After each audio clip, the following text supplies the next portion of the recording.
To your channel Hema Joshi A to Z। मैंने आपको पहले ही बोला है बच्चों, मैं आपकी हेल्प करने के लिए ये वीडियो को बना रही हूँ, जिससे कि आपके जो भी अभी मैं ट्रिग्नोमेट्री को लेके बना रही हूँ। ठीक है, आज इससे पहली वाली वीडियो में ट्रिग्नोमेट्री, ओके। इससे पहले मैंने 01 ट्रिग्नोमेट्री 01 और 02 मैंने कर लिया। अब मैं 03 कर रही हूँ। अभी ये मेरा ट्रिग्नोमेट्री 03 है। ओके बच्चों, तो अभी मैं देखो, आज जो मैं बताने वाली हूँ तुम्हें, आज मैं एग्जाम्पल से स्टार्ट करूँगी। इससे प्रीवियस वाली वीडियो में मैंने आपको बेसिक्स बताए हैं ट्रिग्नोमेट्री के। उसमें मैंने आपको रेशो कैसे निकालते हैं, फर्स्ट वीडियो में मैंने आपको रेशो निकालना बताया, एंड सेकेंड वीडियो में मैंने आपको जो है ये रेशो को कैसे यूज़ करके हम साइड्स को निकालते हैं और क्या क्या यूजेस होते हैं, थोड़ा बहुत वो बताया हुआ है। ठीक है, कुछ निमोनिक्स भी बताए हुए। तो अभी मैं दोबारा से उस निमोनिक को यहाँ से लिखूंगी, पंडित बद्री प्रसाद हर हर बोले। ओके, इस तरीके से हमने सीखा था लास्ट क्लास में sign theta, cos theta, tan theta. देखो, मैं आपका बिल्कुल भी समय बर्बाद नहीं करना चाहती हूँ। क्लास 10th का स्टूडेंट है, उसकी टाइम की बहुत वैल्यू होती है।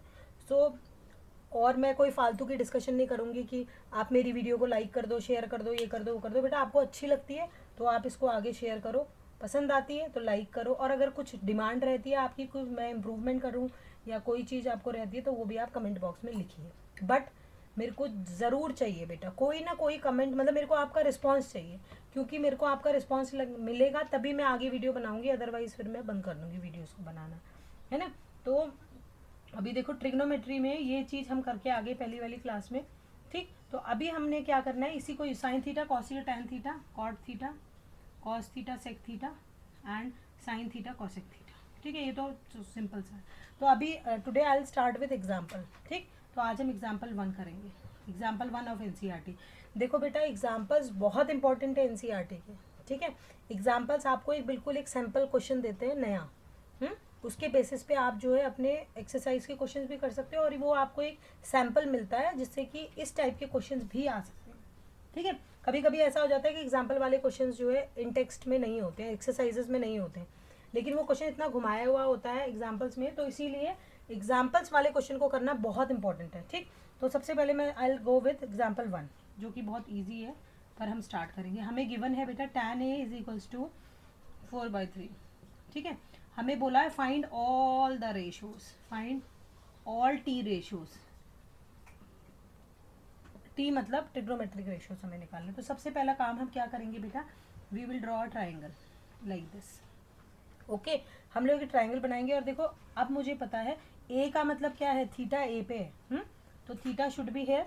अब यहाँ पे बी नाम दो, चाहे सी नाम दो, कुछ भी नाम दे सकते हो आप। ठीक है, बट ये ध्यान रखना थीटा यहाँ है बच्चे। थीटा यहाँ होने का मतलब क्या है, थीटा यहाँ होने का मतलब है ये बेस है, ये परपेंडिकुलर है, और ये हाइपोटेन्यूज है। Got it. ये देखो, बहुत इंटेलिजेंट बच्चे के लिए भी यही वीडियो है और बहुत कमज़ोर बच्चे के लिए भी यही वीडियो है। आप इसी को बेसिक लेके आराम से सीख सकते हैं सारी चीज़ें। मैं एक एक चीज़ को यहाँ पे क्लियर करूँगी। तो ये देखो हमारे पास आ गया। अब देखो बच्चे, मुझे पता है टैन थीटा, आपको पता है टैन ए क्या है, क्या होता है, फॉर्मूला क्या होता है बताओ मेरे को टैन थीटा का। यहाँ से देखिए, टैन थीटा का होता है परपेंडिकुलर अपॉन बेस, और हमें जो वैल्यू दी हुई है वो गिवन है 4/3। That means perpendicular is 4, perpendicular की वैल्यू 4 है और बेस की वैल्यू हमारी 3 है। Got it. तो हमें ये दोनों वैल्यूज तो पता है। Now what we would like to find, we would like to find AC। Okay, अभी AC फाइंड करना है। सो नाउ बिकॉज अभी हमारे पास थीटा की वैल्यू नहीं है, ठीक है, तो नाउ अभी इस टाइम पे हम लोग जो है इसको पाइथागोरस से निकालेंगे, by Pythagoras theorem. We'll apply Pythagoras theorem, and you know that मैं आपसे बार बार ही बोलती हूँ बच्चे, बहुत इंटेलिजेंट बच्चे हैं, चलो उनको एक बार ही तो फॉर्मूला लिखना है बेटा। ये एक गुड इंप्रेशन देता है आपका एग्जामिनर के लिए, बिकॉज देखो क्लास 10th में ना कई बार ऐसा होता है कि बच्चों को आता है उन्हें क्वेश्चंस करना बहुत अच्छे ढंग से आता है, वो करते भी हैं क्वेश्चन, लेकिन फिर भी पता नहीं कहाँ से उनको एकदम टीचर देखते ही मार्क्स नहीं देती। ठीक है, लेकिन क्या होता है, कुछ बच्चे हैं उनको आता भी है और उनको प्रेजेंटेशन भी बहुत अच्छा आता है। तो प्रेजेंटेशन बहुत मैटर करता है बेटा क्लास 10th के बच्चे के लिए। आप कभी भी देखना, कभी जो फुल मार्क्स स्कोरर होते हैं उनकी कॉपी देखना आप लोग। ठीक है, मेरे पास है कुछ copies, I will show you, मेरे स्टूडेंट्स की कॉपी है, वो मैं आपको दिखाऊंगी। ठीक है, तो जो फुल मार्क्स स्कोरर होता है ना बेटा, वहाँ पे क्या होता है ना, टीचर को कोई कोई मतलब मौका ही नहीं देते कि कहीं पे मार्क्स कट कर लो। तो ऐसा ही मैं आपको बताऊंगी पूरा एक एक रिप्रेजेंटेशन जो आपको एग्जाम में स्कोरिंग में भी हेल्प करेगा। तो हाइपोटेन्यूज की square is equal to perpendicular square plus base square. Okay, तो इसके बाद हमें क्या करना है, देखो बच्चे हाइपोटेन्यूज की स्क्वायर ये है, हाइपोटेन्यूज इज AC का स्क्वायर। देखो मैं तो आपको एक एक ट्रिक बताऊंगी सारी चीज़ें कैसे, परपेंडिकुलर का स्क्वायर यानी कि BC का स्क्वायर, ठीक है, एंड प्लस बेस यानी AB का स्क्वायर। Got it. अब मुझे AC स्क्वायर निकालना है, तो AC is equal to root square यहाँ जाके रूट होगा। मैं एक एक स्टेप को आपको एक्सप्लेन करूँगी, ठीक। तो यहाँ पे ऐसे किया, और एक और चीज़ मैं आपको ये बताऊँगी, आँख बंद करके जो है NCERT की एग्जाम्पल को ऐसे ही मत उतार लिया करो कि भाई उसने ऐसे ऐसे करा है तो उसको देख देख के जो है मैं भी कर लूँ। कभी भी नहीं। मैं कभी भी बच्चों को बोलती हूँ, इवन मेरे पढ़ाए हुए बच्चे भी यहाँ देख रहे होंगे इस वीडियो को, तो मैं हमेशा यही बोलती हूँ बच्चों से, बेटा आप क्वेश्चंस लो बस, you only take question from NCERT and do it your own. अपने मेथड से उनको करो भाई, जो तुम्हें आता है उससे करो, ठीक है। कभी भी NCERT के मेथड पे नहीं जाना, हो सकता है उन्होंने थोड़ा लेंदी मेथड यूज करा हो। तो I always prefer to do your own method. Okay, own method in the sense जो आपको समझ में आता है उसके अकॉर्डिंग क्वेश्चन को करो, उनके स्टेप्स को देख के नहीं करना कभी भी। ओके, तो AC इज इक्वल टू, देखो स्क्वायर यहाँ गया, रूट हो गया, और BC कितना है मेरा, BC is 3 and AB is 4। तो AC इज इक्वल टू 3 का स्क्वायर 9 प्लस 4 का स्क्वायर 16 और रूट। अब आपको पता है कितना हो जाना है, 25 हो जाना है। 25 आपको पता है 5 इंटू 5 होगा। आप सोचे होगे कि मैम छोटी छोटी चीज़ों को करके दिखा रही है। ये बेटा इसलिए दिखा रही हूँ, मैंने आपसे बोला ये एक बहुत वीक बच्चे के लिए भी वीडियो है और एक स्ट्रॉन्ग बच्चे के लिए भी वीडियो है, इंटेलिजेंट बच्चे के लिए भी वीडियो है, ठीक है। तो ये देखो देखो स्क्वायर है, स्क्वायर रूट है, तो ये इससे बाहर आएगा, पेयरिंग होती है बेटा। स्क्वायर रूट का मतलब क्या होता है कि इसमें 2 के पेयर बन के, जिसके 2 पेयर बन जाते हैं वो बाहर आ जाता है सिंगल होके, और रूट हट जाता है उसके ऊपर। Got it. तो अब देखिए, या फिर आप ऐसे, ठीक है, ये समझ लो, ठीक। ये हमारा आ गया AC की वैल्यू। ओके, तो हमारी AC की वैल्यू कितनी आ गई है, अब 2 आ गई है। ये हाइपोटेन्यूज था, ठीक है। ओके, नाउ अब मैं इसको मिटा देती हूँ, मिटा दूँ, चलो रहने दो। अब मैं देखो सारे रेशियोज को निकालूंगी, ठीक है। सबसे पहले मैं निकालूंगी sine A, cos A and tan A, ठीक है। Sine A, cos A, tan A निकालूंगी। साइन A क्या होता है, यहाँ देखो, ये जो मैंने निमैनिक लिखा हुआ है यहाँ पे, पंडित बद्री प्रसाद हर हर बोले, है ना। तो यहाँ पे देखो, यहाँ पे क्या होगा, P/H, cos theta is B/H, और आपका टैन थीटा इज P/B। तो अभी देखो सिंपली आप वैल्यू रखो। P क्या है आपके पास, परपेंडिकुलर इज 4, जहाँ hypotenuse is 2, again perpendicular is base is 3 and hypotenuse is 2. Got it? And again perpendicular is 4 and base is 3. Okay, तो ये हमारा ये तो हमें गिवन ही था 4/3। उसके बाद देखो बिल्कुल इसका रेसिप्रोकल, आपको पता है साइन का रेसिप्रोकल क्या होता है, कॉसेक होता है, कॉसेक ए। कॉस का रेसिप्रोकल क्या होता है, सेक ए। टैन का रेसिप्रोकल क्या होता है, कॉट ए। ये मैं आपको इससे प्रीवियस वाली वीडियो में बता चुकी हूँ कि sign theta, cos theta, tan theta क्या होते हैं, ये सारी चीज़ें। ए से क्या मतलब है, ये प्रीवियस वीडियो देखिए उसके लिए। कॉसेक ए का मतलब क्या है, इसका उल्टा बिल्कुल रेसिप्रोकल, तो 2/4 हो जाएगा सीधा, और कुछ लिखने की जरूरत नहीं है। यहाँ पे कितना होगा, 2/3 हो जाएगा, यहाँ पे कितना हो जाएगा, 3/4 हो जाएगा। Okay, so this is example number 1। Okay, example number 1 है, और इस तरीके से आप जो है इस पे बेसिस क्वेश्चंस मैं आपको बता देती हूँ। NCERT में से कौन कौन से क्वेश्चन इससे बेसिस हैं। देखिए आप अपनी NCERT की बुक में आएंगे तो आपका 8.1 एक्सरसाइज जो है, एक्सरसाइज 8.1 जो है बच्चे, उसमें जो है आप question number 1, question number 2, question number 3, question number 4 and question number 5, आप यहाँ तक सारे क्वेश्चन इस फॉर्मूले के, इस एग्जाम्पल के बेसिस पे आराम से कर सकते हैं, ठीक है। कहीं पे भी कोई डाउट आता है, you can ask me in comment box, I will reply it or I will make video for it, okay, if you want me to do that, ठीक। तो अभी आपके देखो क्वेश्चन, एक एग्जाम्पल से आपके 5 क्वेश्चन सॉल्व हो चुके हैं। ओके, आप इसके बेसिस पे NCERT के 5 क्वेश्चंस करेंगे। Got it.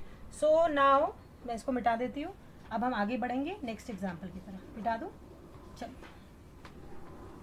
जहाँ पे भी देखो बेटा, मेरा एम पता है क्या है, मेरा एम है कि मैं बच्चों को घर में बैठे, जहाँ भी जिस भी कोने पे बैठे हो बच्चे, वहाँ पे उनको हेल्प करूँ हर टाइप से। देखो मेरा जो पढ़ाने का तरीका है वो कैसा पसंद आता है बच्चों को, देखते हैं।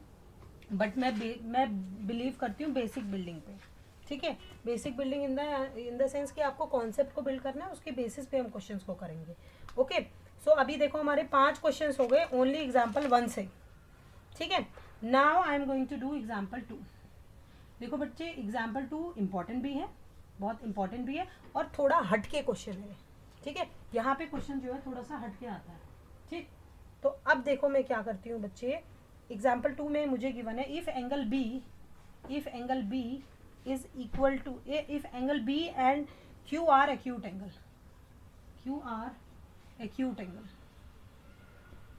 अच्छा एक्यूट एंगल समझते हो क्या होता है? एक्यूट एंगल क्या होता है? एक्यूट एंगल होता है जहाँ पे कि एंगल 90 डिग्री से छोटा होता है। तो पहली चीज मुझे ये गिवन है, ठीक है। और मुझे गिवन है sine B is equals to sine Q भी मुझे गिवन है, ओके। और अब मुझे बोलता है भैया प्रूफ करके दिखाओ टू प्रूव कि एंगल बी जो है वो एंगल क्यू के इक्वल है, ये मुझे प्रूफ करना है, okay. So the figure is like this, एक ये है, एक ये, okay. A B C, got it? P Q R. तो अभी देखो मैंने बी को यहाँ क्यों लिखा, क्यू को यहाँ क्यों लिखा, इसका रीजन है बेटा, या तो बी आपका यहाँ आएगा या फिर यहाँ आएगा, मतलब एक्यूट एंगल होना चाहिए। ये तो 90 डिग्री होगा, ये भी 90 डिग्री होगा, तो एक्यूट एंगल क्या होगा, इधर you can write it here और हेयर, यहाँ इन दोनों में से कोई एक जगह पे आप बी को लिख सकते हो। सिमिलरली विथ क्यू के साथ भी सेम वैसा ही रहेगा, ठीक है। एक एक चीज जो इसमें आती जाएगी मैं आपको बहुत अच्छे ढंग से बताती जाऊंगी, ठीक। तो मैंने क्या करा बेटा, जब मुझे प्रूफ करना था तो मैंने क्या करा, 2 राइट ट्राइंगल्स ले लिए, ठीक है। मैंने क्या करे, कंसीडर करे 2 right triangles A B C and P Q R मैंने कंसीडर करे, ठीक है। और बाकी मुझे लोकेशन उनकी पता थी। इसमें मुझे sine B is equals to sine Q जो है गिवन है। तो मैं कैसे स्टार्ट करूंगी बेटा, सॉल्यूशन जब मैं स्टार्ट करूंगी या प्रूफ जब मैं स्टार्ट करूंगी, सो आई विल राइट कि sine B is equals to sine Q given, okay. ये गिवन है हमें। तो साइन बी का मतलब क्या है बच्चे, साइन बी का मतलब है, यहाँ पे आओ, साइन बी मतलब साइन थीटा क्या होता है, परपेंडिकुलर अपॉन हाइपोटेन्यूज, परपेंडिकुलर यानी ए सी अपॉन हाइपोटेन्यूज माने A B, okay, is equal to sine Q क्या है भाई, साइन क्यू है हमारा, साइन क्यू इज दिस, यहाँ पे थीटा। साइन क्यू का मतलब क्या है, again perpendicular upon hypotenuse, formula same रहने वाला है, perpendicular is P R and hypotenuse is P Q, okay. तो ये मेरे पास 2 चीजें आ गई हैं, ठीक। अब मैं क्या करती हूँ, इनको थोड़ा इंटरचेंज करती हूँ। इंटरचेंज मतलब अभी देखो एक ही सेम ट्राइंगल की साइड्स थी एक साइड, है ना। अब मैं थोड़ा इनको क्रॉस करती हूँ, ठीक। क्रॉस करूंगी तो क्या होगा, देखो बच्चे, जो मेरा है पी क्यू ऊपर चला जाएगा और ए सी नीचे आ जाएगा मेरा, ठीक है। पी क्यू ऊपर चला जाएगा, ए सी मेरा नीचे आ जाएगा। तो मैं इसको कैसे लिख सकती हूँ, मैं इसको लिख सकती हूँ ए सी, अच्छा P R, A C P Q को एक को ले आओ नीचे, A C upon P R is equals to, ये ऊपर चला जाएगा A B upon P Q. देखो इसको करने से क्या हुआ कि आपका ऊपर वाले जो है ये रेशो, ये तो आ ही रहा है यहाँ से, ये तो रेशो से हमें पता ही चल रहा है कि भाई इसको ऐसे भी लिख सकती हूँ मैं, हाँ इस तरीके से लिख दिया। और मैंने क्या ले लिया कि ये जो भी रेशो होगा वो एक कांस्टेंट टर्म होगी, के, गॉट इट। अब इसके बाद बेटा मैं क्या करूँगी, मैं अपनी ट्राइंगल में से एक बारी मैं निकाल देती हूँ बी सी की वैल्यू, हाइपोटेन्यूज है दोनों साइड से, एक तरफ से मैं क्यू आर की वैल्यू निकाल देती हूँ, बी सी और क्यू आर की वैल्यू निकाली। उसका रीज़न मैं आपको बताऊंगी। आप बोलोगे मैम आपने बी सी और क्यू आर ही क्यों लिया, आप ये भी ले सकते थे, ये भी ले सकते, ये भी ले सकते, ये भी ले, लेकिन मैंने बी सी और क्यू आर क्यों लिया बच्चे, देखो क्योंकि परपेंडिकुलर और हाइपोटेन्यूज तो इन्वॉल्व हो चुका है, अगेन यहाँ पे भी परपेंडिकुलर और हाइपोटेन्यूज तो इन्वॉल्व हो चुका है। तो मैं बेस लूँगी तो बेस से कहीं ना कहीं इनका रिलेशनशिप आ जाएगा। पाइथागोरस थ्योरम में तो तीनों साइड से इन्वॉल्व हो जाती है, तो इसीलिए मैं बेस को ले रही हूँ यहाँ पे, ठीक। तो मैंने बेस को लिया, बेस माने बी सी का स्क्वायर मैंने निकाला, पहले बाय यूजिंग पाइथागोरस थ्योरम में लिख देती हूँ, यहाँ पे भी दिख रहा है आप लोगों को, नहीं यहाँ से करती हूँ, बाय यूजिंग पाइथागोरस थ्योरम,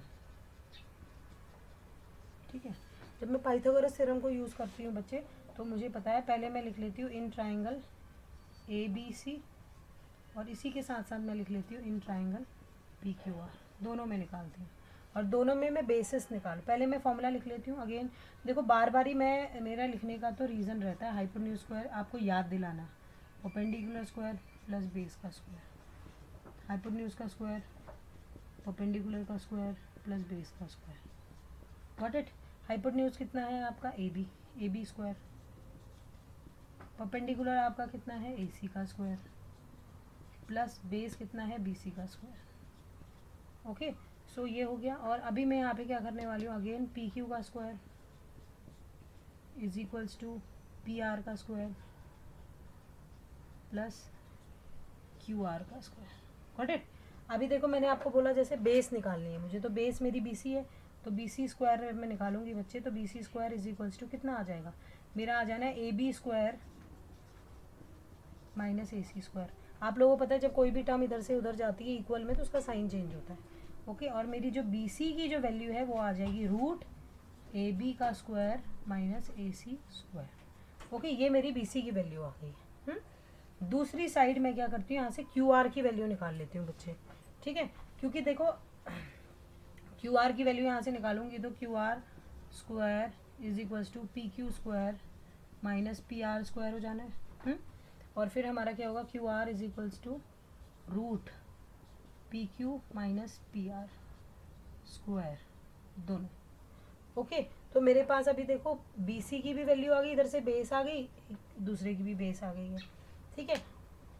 और देखो बच्चे आप लोगों ने एक्चुअली में, क्योंकि मैंने अभी सबसे पहला चैप्टर जो है ट्रिग्नोमेट्री ही स्टार्ट करा है, बट एक्चुअली में क्लास 10th में आपका जो 9th में ट्राइंगल चैप्टर है, सिमिलैरिटी वाला चैप्टर है, उसमें ना आपको ये कंडीशन बताई जाएगी कि टू ट्राइंगल्स की ये सिमिलैरिटी की कंडीशन क्या होती है बेटा। सिमिलर ये मैं उस वीडियो में जब वो वाला पार्ट लूँगी, वाला चैप्टर लूँगी, उसमें ज़्यादा अच्छे ढंग से एक्सप्लेन करूँगी। अभी मैं आपको सिंपली बताऊँगी सिमिलर का मतलब क्या होता है। जैसे आपने देखा एक छोटा बच्चा देखा और एक उसके पेरेंट पापा देखें, आपने बोला कि boy is similar to his father, है ना। सिमिलर और कनगरेंसी में फ़र्क होता है। कनगरेंसी का मतलब तो ये होता है कि भाई अगर एक है तो दूसरे को वो ओवरलैप कर लेगी, है ना। बट सिमिलैरिटी का मतलब होता है केवल एक जैसा दिखना। और उसकी कुछ कंडीशंस होती हैं, जैसे ए सिमिलैरिटी जिसको हम बोलते हैं, ठीक है। अगर दोनों उसकी साइड अगर सिमिलर हो जाए, एंगल इक्वल हो जाते हैं तो हम उसको क्या बोलते हैं बच्चे, ए सिमिलैरिटी, ठीक।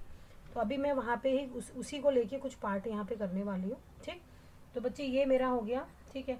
ए C upon P Q P R, मतलब देखो इसका मतलब क्या हुआ कि A C upon P R, ये इसका और इसका रेशो जो है वो A B upon P Q इसके और इसके रेशो के इक्वल आ गया, ठीक है।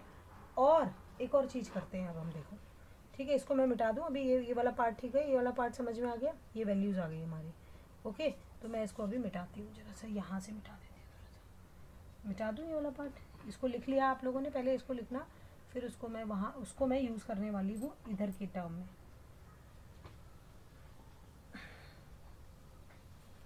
तो देखिए अब मैं क्या करने वाली हूँ, B C upon Q are.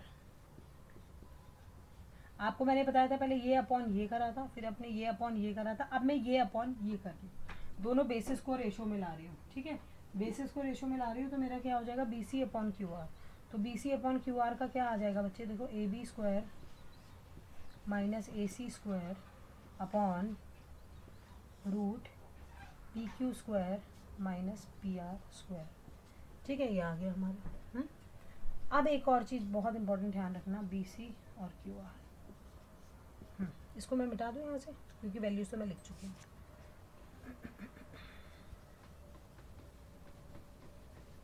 अभी मैं आपको एक प्रीवियस पीछे वाले उसमें पार्ट में लेके जाऊँगी। हम लोगों ने क्या लिखा हुआ था, हमने लिखा था A C upon P R is equal to A B upon P Q is equals to K, हमने मान लिया था, ठीक है। तो अभी देखो इसका मतलब क्या होगा, ए सी की जगह पे मैं क्या लिख सकती हूँ, A C is equals to के पी आर लिख सकती हूँ, है ना। ए सी की वैल्यू आ गई। और अगर मैं ए बी की वैल्यू निकालूंगी तो उसकी जगह मैं के पी क्यू लिख सकती हूँ। नहीं लिख सकती हूँ, बताओ, लिख सकती हूँ ना बच्चे। तो अब देखो इसको, यही वैल्यूज़ को मैं यहाँ पे पुट करने वाली हूँ। ओके, तो यहाँ पे जब मैं वैल्यूज़ को पुट करूँगी, और भी देखो और भी वैल्यू निकाल सकती हूँ मैं, ए बी की भी वैल्यू ए बी की वैल्यू मैंने निकाल ली, यहाँ पे ए बी था और ए सी था, दोनों की वैल्यूज़ आ गई मेरे पास, ठीक है। आप समझ रहे होगे मैंने ए बी और ए सी की वैल्यू क्यू निकाली है वहाँ से। अभी देखो मैं क्या करने वाली हूँ, see what the magic is going on. See A B की जगह पे मैं क्या रखने वाली हूँ भाई, ए बी स्क्वायर की जगह में मैं रखूँगी के पी आर की स्क्वायर, रखूँगी ना, के पी आर की होल स्क्वायर। फिर नीचे माइनस ए सी की जगह पे मैं क्या रखूँगी, के पी क्यू की होल स्क्वायर। ठीक है, ये क्वेश्चंस आपकी एनसीईआरटी की बुक में बहुत छोटा सा कंजस्टेड करके करा हुआ है, ठीक है, बट मैं आपको पूरा अच्छे ढंग से एक एक स्टेप इसका बता रही हूँ। बाई चांस ये क्वेश्चन एग्जाम में आ जाता है तो बच्चे बोलेंगे एक्सरसाइज में तो कोई क्वेश्चन है ही नहीं, ऐसा तो था ही नहीं, हमने कैसे करेंगे हम भाई। तो ये एग्जाम्पल है, इसलिए ये क्वेश्चन इंपॉर्टेंट भी है और ये आ भी सकता है, बिल्कुल अलग हट के क्वेश्चन है थोड़ा सा, ठीक है, क्योंकि इसमें बहुत ज़्यादा सोचना है आपको, क्या कहाँ से क्या रिलेशनशिप लाना है। के पी आर स्क्वायर के पी स्क्वायर रख दिया। अब मैं यहाँ पे क्या करती हूँ, नीचे जी मेरा पी क्यू का स्क्वायर माइनस पी आर का स्क्वायर है जी, ठीक है। अब मैं ऐसा करती हूँ, के स्क्वायर को बाहर निकाल लेती हूँ, के स्क्वायर को, के बन जाएगा ना, बाहर आ जाएगा तो के बन जाएगा, तो मेरा के बाहर आ गया, ठीक है, के बाहर आ गया, के बाहर आ गया तो अंदर मेरा क्या रह गया बच्चे, अंदर मेरा रह गया रूट पी आर की स्क्वायर माइनस, एक मिनट है मैं सही करते हुए आ रही हूँ, A B square minus A C square ही आई थी ना, हाँ ठीक है, पी क्यू स्क्वायर माइनस, ठीक है बिल्कुल, A B square minus A B की वैल्यू कितनी है, के पी क्यू, यहाँ मेरे को सॉरी गलती होगी थोड़ा सा बच्चे, वही मैं सोच रही थी, यहाँ पे ना के पी क्यू रहेगा बच्चे, क्योंकि देखो यहाँ से मैंने गलती उतार दी ना, यहाँ पे पी आर, गॉट इट, ठीक है ना, रुको, पी क्यू है ना, हाँ ए बी की वैल्यू है पी क्यू, के पी क्यू, ए सी की वैल्यू के पी आर, ओके, ये ठीक है। अब देखो क्या हो जाना है बच्चे अंदर, यहाँ से के तो मैंने बाहर निकाल लिया, के स्क्वायर था तो के बाहर आ गया, अब क्या बचा अंदर मेरा, बचा पी क्यू का स्क्वायर माइनस पी आर का स्क्वायर, अपॉन में same thing root P Q square minus P R square, got it. अब आप बताओ इसके बाद मैं क्या करूँ भाई, काट दूंगी, सेम नंबर आ गए, तो इसका मतलब B C upon Q R भी किसके इक्वल आ गया बच्चे, के इक्वल आ गया। यानी इसका मतलब क्या हुआ कि तीनों साइड्स जो थी, देखो A C upon P R, A B, उसको मैं 1 लिखूंगी, वो जो मैंने पहले करा था उसको 1 लिखूंगी और इसको मैं 2 लिख दूंगी। 2 किसको लिखूंगी, 2 लिखूंगी मैं, ये मेरा 1 था फर्स्ट, ठीक है। अब मैंने क्या करा, 2 पार्ट मेरे को जब लिखना है तो मैं क्या करूँगी, इधर से B C upon Q R is equals to के, इसको मैंने 2 लिख दिया, हाँ। तो फ्रॉम 1 एंड 2 क्या आ गया, फ्रॉम 1 एंड 2, ये 1 पहले आया हुआ है, फर्स्ट में जब आया है वहाँ पे लिखना है आपको। 1 एंड 2 क्या आ चुका है बच्चे, A C upon P R is equal to A B upon P Q and is equal to B C upon Q R is equal to k, सब के सब के इक्वल आ गए भाई। जब सारे साइड्स रेशो में आ जाती हैं बच्चे तो हमारा ट्राइंगल जो है वो सिमिलर हो जाता है, ठीक है। If all the sides of triangle of two triangles are in ratio then their angles must be equal, छोड़ दो angles must be equal, they must be similar, ठीक है, they should be similar, वो similar होने चाहिए, ठीक है। बस यहाँ पे आप लिखो, मैं इसको मिटा देती हूँ। आप लोग देखो वीडियो देख रहे हो तो आप उसको पॉज करके उसको लिख सकते हैं, बट मैं चाहूँगी मेरे साथ साथ इन क्वेश्चंस को करते जाया करिए, ठीक है। तो अभी देखो बाय यूजिंग नहीं लिखूँगी मैं सिंपल लिखूँगी आपके all sides are in ratio equal ratio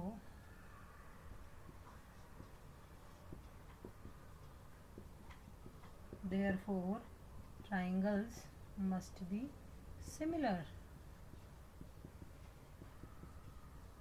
okay. तो इसका मतलब क्या होगा, triangle A B C is similar to triangle P Q R, this is the symbol for similar, ये इस तरीके से एक चिड़िया सी उड़ानी है, लाइक दिस, सिमिलर, कंकरेंसी का आधा सिंबल सिमिलैरिटी में आता है, ठीक है। ये सिमिलर हो गए, जब ये सिमिलर हो गए तो क्या है फिर, therefore angle B equal to angle Q, hence proved. इतना बढ़िया क्वेश्चन आया, वाह, ठीक है। तो कैसा लगा बच्चों ये क्वेश्चन, तो ये क्वेश्चन बहुत इंपॉर्टेंट है, आपको बिल्कुल अच्छे ढंग से इसको प्रिपेयर करके रखना है, ठीक है। अब इसके बेसिस पे तो मैं तुम्हें बता देती हूँ, आप लोग इसके बेसिस पे एनसीईआरटी का क्वेश्चन नंबर 6 कर पाएंगे, ठीक है।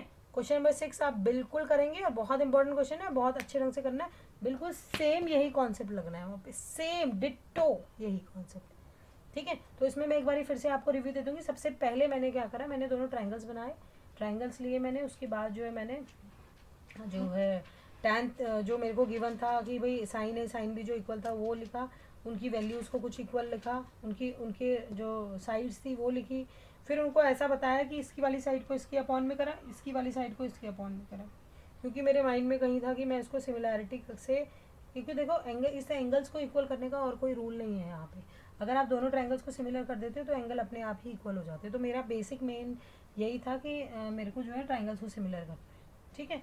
तो ट्रायंगल्स को सिमिलर करा और इस तरीके से हमने इस क्वेश्चन को कर लिया। ओके, तो अभी इसी के बेसिस पे आपको एनसीईआरटी का क्वेश्चन नंबर 6 करना है। तो बच्चों देखो, अभी मैं बहुत लंबी वीडियो नहीं बना रही हूँ, छोटी सी वीडियो के साथ ही इसको एंड अप करूँगी। और देखो अभी हमने, आप ये मत सोचो हमने 2 क्वेश्चंस करे, नो, हमने अभी 1 question plus 6 question of NC, 2 questions plus 6 question of NCERT, यानी total 8 questions we have completed, not more than, हमने हाफ एन आवर भी नहीं लिया है और हमने 8 क्वेश्चंस कर लिए ट्रिग्नोमेट्री के फर्स्ट टाइम पे, ठीक है। तो अभी मैं इस वीडियो को बहुत लंबी ना बनाते हुए एक नेक्स्ट वीडियो अपनी अपलोड करूँगी इससे आगे के एक्सरसाइजेस को लेके, ठीक है।